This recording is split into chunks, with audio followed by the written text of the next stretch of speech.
नमस्कार, आप सबका स्वागत है कक्षा 5 आज तनसुमन क्लासेस में। और जैसा कि आज हम पाठ 9 एक माँ की बेबसी हमारी कक्षा 5 पाठ्य पुस्तक रिमझिम से जो आज हम पढ़ेंगे वो कविता है। और वो एक ऐसी कविता है जो हमें झंझोर के रख देती है। यानी एक माँ की बेबसी के बारे में इसमें बताया गया है कि कैसे वो अपने बच्चे को देखकर कितनी बेबस होती है। और ये चित्र जो किया गया है बहुत ही मार्मिक शब्द हैं कि आप ये देखिए कि एक बच्चा है इसमें जो बोल नहीं पाता है, तो माँ उसकी जो हाव भाव होते हैं उसको देख के समझने की कोशिश करती है। और माँ से बेहतर एक बच्चे को कोई नहीं समझ सकता कि वो बच्चा किस तरीके से दूसरे अपने जो साथी गण हैं उनके साथ खेलना चाहता है, बात करना चाहता है। और साथ ही साथ में एक माँ की इस तरीके से बेबस है कि वो लाचार है, वो चाहकर भी कुछ नहीं कर पा रही है।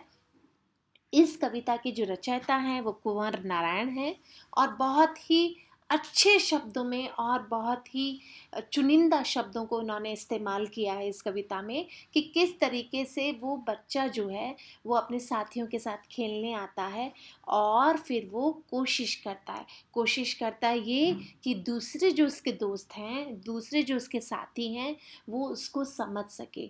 और साथ ही साथ जो उसकी माँ है वो कैसे उसको समझाने की कोशिश करती है, ये कैसे वो अपनी माँ को देख के खुश होता है।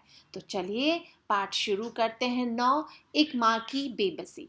तो इसे आप पहले लाइक और सब्सक्राइब करना ना भूलें।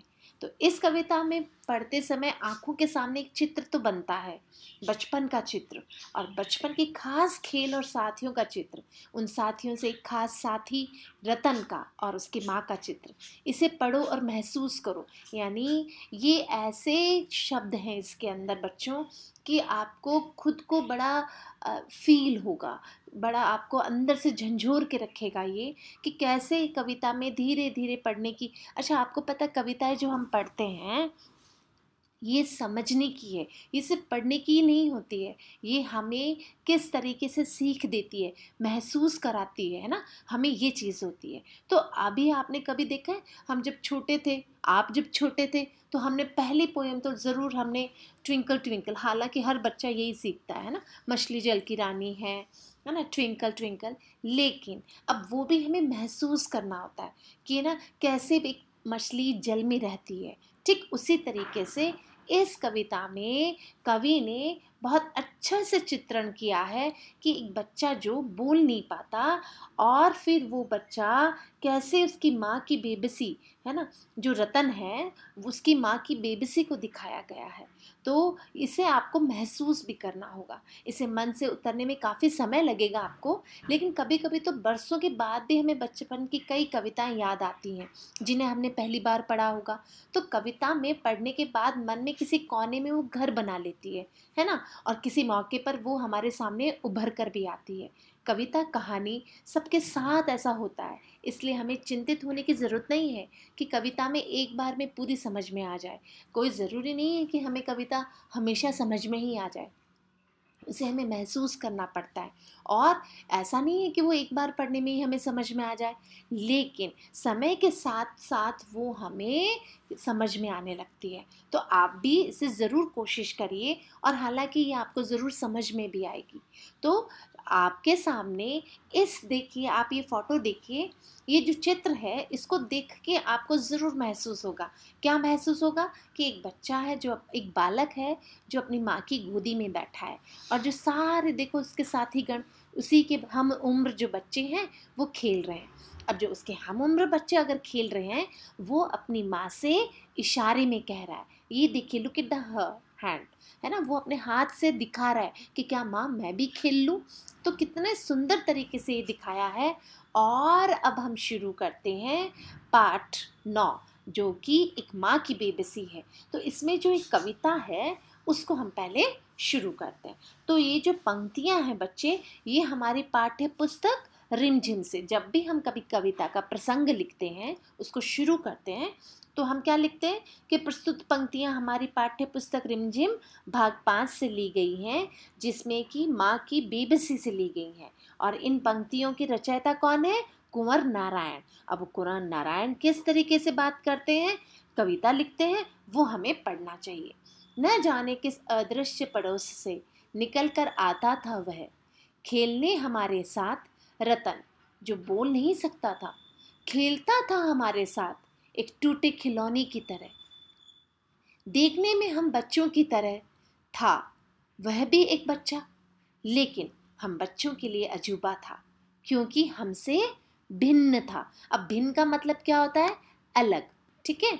और थोड़ा घबराते भी थे हम उससे, यानी घबराहट, घबराते यानी घबराहट, क्योंकि समझ नहीं पाते थे।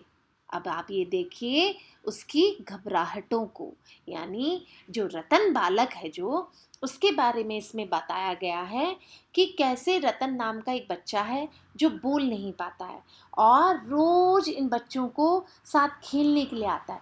किसके साथ? ये जो ऊपर दिए हुए हैं इन बच्चों के साथ वो रोज खेलने आता है, ठीक है। और वो हमारे साथ खेलते समय एक टूटे खिलौने की तरह है।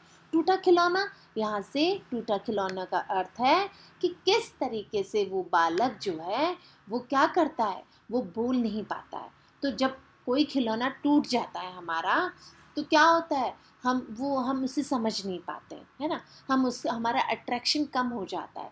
ठीक उसी तरीके से जो वो बालक, जो रतन बालक है, वो एक टूटे खिलौने की तरह है, देखने में बिल्कुल हमारे जैसा है। कवि कहता है कि देखने में वो बिल्कुल हमारे बच्चों जैसा ही है, लेकिन इसमें हम सबसे वो अलग है। और वो अलग क्यों है? क्योंकि वह बोलने में असमर्थ है, वो बोल नहीं पाता है, और शायद इसीलिए वो हम सब के लिए एक अजूबा है। न इशारों में उन्हें उनकी बातों को, न इशारों में कहीं उसकी बातों को, न उसकी भयभीत आँखों में, भयभीत यानी डरा हुआ, ठीक है, और इशारे यानी इंडिकेशन, जो हमको इशारे करते हैं, ठीक है। तो वो न इशारों में कहीं उसकी बातों को, यानी इशारों में जो कही गई उसकी बातें हैं, और न उसकी भयभीत आँखों में हर समय दिखती उसके अंदर की छटपटाहट को। छटपटाहट यानी उससे झंझलाहट होती थी। क्यों? उससे उत्साहित होता था, वो बोलना चाहता था, तो वो छटपटाता था। जितनी देर तक वह रहता, पास बैठी उसकी माँ निहारती रहती उसका खेलना। अब जैसे जैसे वह बेहतर समझने लगा हूँ, कवि कहते हैं कि अब जैसे जैसे कुछ बेहतर समझने लगा हूँ, उसकी भाषा जो बोल नहीं पाते हैं, याद आती रतन से अधिक उसकी माँ की आंखों में झलकती उसकी बेबसी। यानी अब ये कवि कह रहा है कि रतन नाम का जो बच्चा है, जो उनके साथ खेलना चाहता है, जो बोलने में असमर्थ है, और वो रोज हम सब बच्चों के साथ खेलने आया करता है, और जब हमारे साथ खेलता है, उसकी माँ उसे बैठी बैठी देखती रहती है। उसकी नज़र हमेशा खेलते हुए रतन पर रहती है, यानी उसकी माँ जो है उसे निहारती रहती है। यहाँ पे निहारती का अर्थ है कि हमेशा उसे देखती रहती है। और उस बच्चे को जब वो देखती रहती है कि उसकी नज़र खेलते हुए रतन पर रहती है, कवि कहता है कि वह बहुत छोटा था जब उसे कुछ समझ नहीं आता था, वह बड़ा हो गया है और अब समझदार भी हो गया है। अब उसे रतन की भाषा समझ में आने लगी है। अब जब छोटे बच्चे होते हैं ना बच्चों, वो क्या है, इशारे में ही बातें करते हैं। लेकिन जैसे जैसे कवि यहाँ पे बात कर रहे हैं कि जैसे जैसे वो बड़े हुए, उन्हें ये सब समझ में आने लगा है, और याद भी बहुत आता है कि कैसे उसकी माँ बेबस आँखों में अपने गूंगे बच्चे को निहारती रहती है। यानी जो रतन है, जो बोल नहीं पाता है, जो बालक गूंगा है, उसकी माँ उसे एक टुक निहारती रहती है। और कवि कहता है कि रतन से भी ज़्यादा बेबस उसकी माँ थी। वह होकर बड़ा होकर कवि इस गूंगे बच्चे की माँ की पीड़ा को महसूस करने लगा है। यानी अब जो कवि हैं, कुंवर नारायण जो हैं, वो ये कहते हैं कि जैसे जैसे मैं बड़ा हो गया हूँ, अब मुझे जो उनके साथ साथीगण जो उनके साथ खेलने आया करता था, वो जो एक बालक, एक अनजाने जगह से आता था, जिसे कि हमें पता ही नहीं था। एक अदृश्य दृश्य था, यानी कहीं से आता था जो हमें पता नहीं है कि वो कहाँ हमारे पड़ोस से आता था। लेकिन अब जैसे जैसे मैं बड़ा हुआ हूँ, मुझे उस बालक और उस बच्चे की माँ, बच्चा कौन, जो कि रतन है, उसके बारे में समझ में आ रहा है। और सबसे ज़्यादा तो उसकी माँ की बेबसी समझ में आ रही है कि उसकी माँ क्या महसूस करती होगी। तो कंवर नारायण ने बहुत ही सुंदर और बहुत ही उत्कृष्ट तरीके से इस कविता को समझाने की हमें कोशिश करी है। अब जैसा कि अगर हम देखें तो इसमें हमारे साथ पाठ में एक जगह मजाक खटोला है।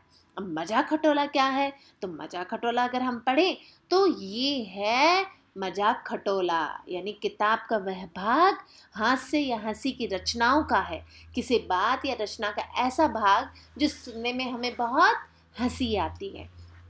और चुटकुले होते हैं, जैसे बच्चे, छोटे बच्चे चुटकुले सुनाते हैं ना, तो ठीक उसी तरीके से इसमें जो चुटकुले हैं वो आज लेकर आए हैं। और किसमें कौन सा पहला है? अध्यापक, जो कि बच्चों को बोलता है, मैंने तुम्हें गाय और घास का चित्र बनाने के लिए कहा था, पर तुम्हारा कागज तो कोरा पड़ा है।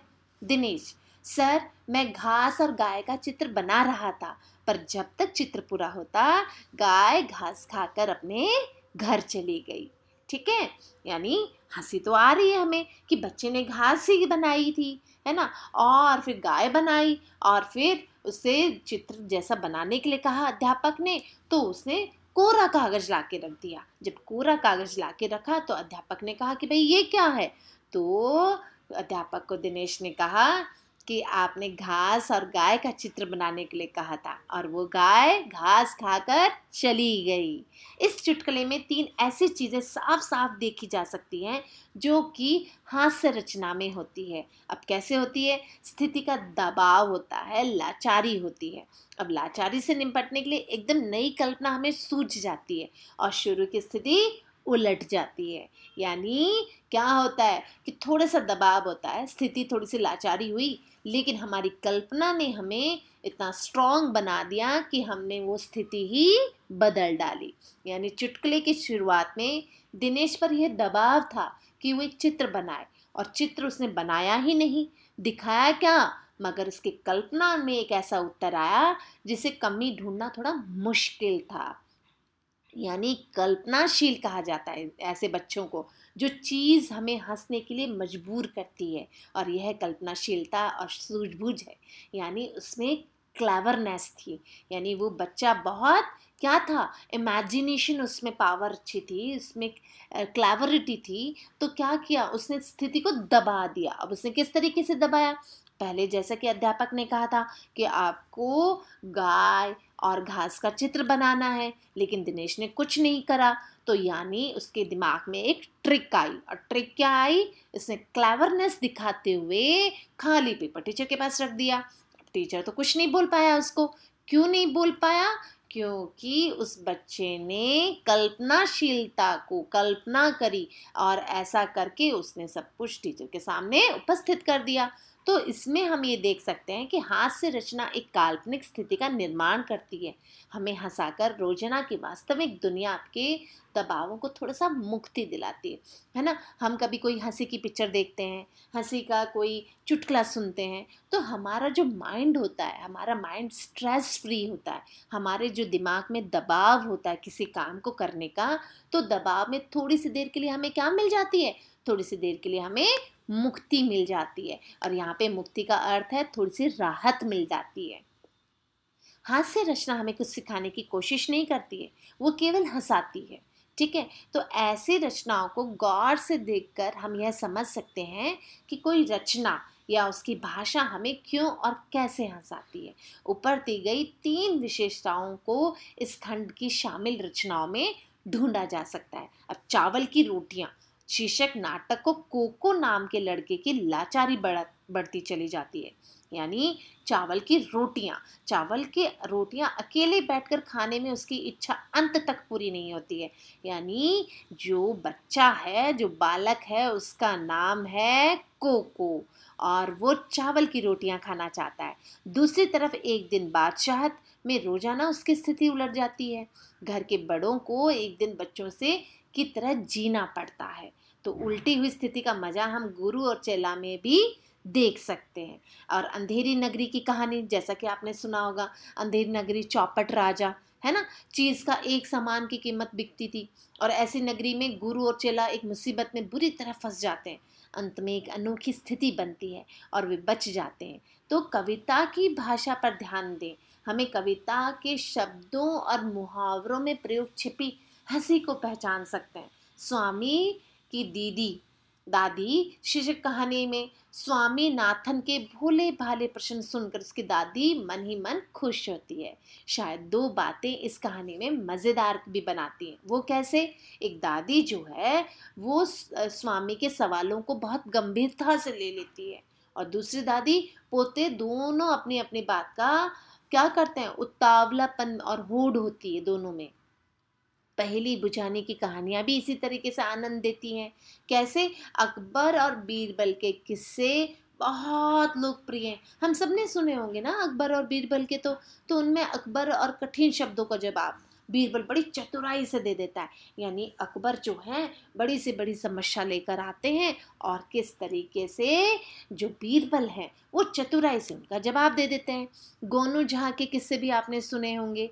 तो मजा देने वाली रचनाओं को हम एक कोण से देख सकते हैं, यानी एक एंगल से देख सकते हैं। जैसे कि हाजिर जवाबी, उसी टाइम इंस्टेंट जवाब दे देना, है ना। व्यंग और हंसाने वाली परिस्थितियाँ, घटनाक्रम तथा अतिशयोक्ति यानी मजाक खटोला की रचनाओं से इस दृष्टि में देखें तो गुरु और चेला जो होते हैं वो कैसे होते हैं? बिना जड़ का पेड़। यानी गुरु और चेला दोनों साथ रहने चाहिए और हाजिर जवाबी और सूझबूझ के ये बहुत अच्छे नमूने हैं।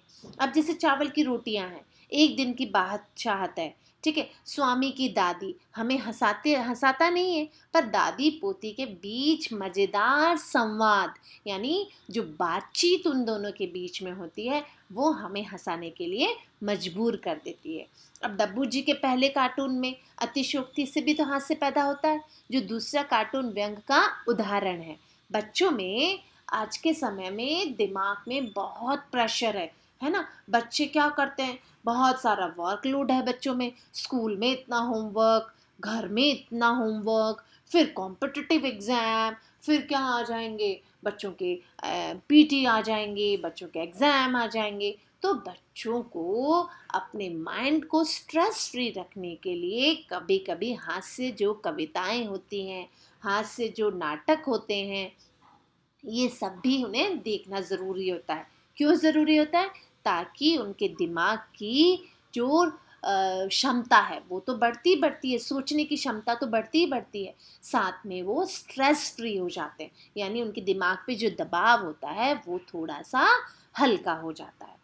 तो इनमें हम क्या क्या देखते हैं, जैसे कि अब सूझबूझ की लोक कथाएं, है ना, जिससे कि पंचतंत्र की कहानियां बच्चे देखते हैं ना। अब आपको भी घर में मम्मा बोलती होगी कि पंचतंत्र की कहानियां देखो, मॉरल स्टोरीज देखो, जो मॉरल वैल्यूज जिनमें होती हैं वो देखो। और कार्टून और हास्य व्यंग की रचनाएं एक से अधिक उपलब्ध कराई जानी चाहिए। यानी जो बच्चे जो होते हैं उनको बीच बीच में स्कूल में, घर में एक गैप देना ज़रूरी होता है। और वो गैप देना क्यों ज़रूरी होता है? ताकि बच्चे अपने दिमाग पे कम से कम दबाव रखे, है ना, स्ट्रेस फ्री रहे। और वो स्ट्रेस फ्री कब रह सकते हैं? जब उनके दिमाग को दबाव कम मिले, उनके दिमाग को थोड़ा सा ब्रेक मिले। तो ऐसे जो मजाक हैं, ऐसे जो चुटकुले हैं, वो इसी वजह से किताब में दिए जाते हैं ताकि बच्चों का प्रेशर थोड़ा कम हो। तो आई होप आपको ये सब समझ में आया होगा। Thanks for watching this video and don't forget to like and subscribe my channel and press the bell icon also. Thank you.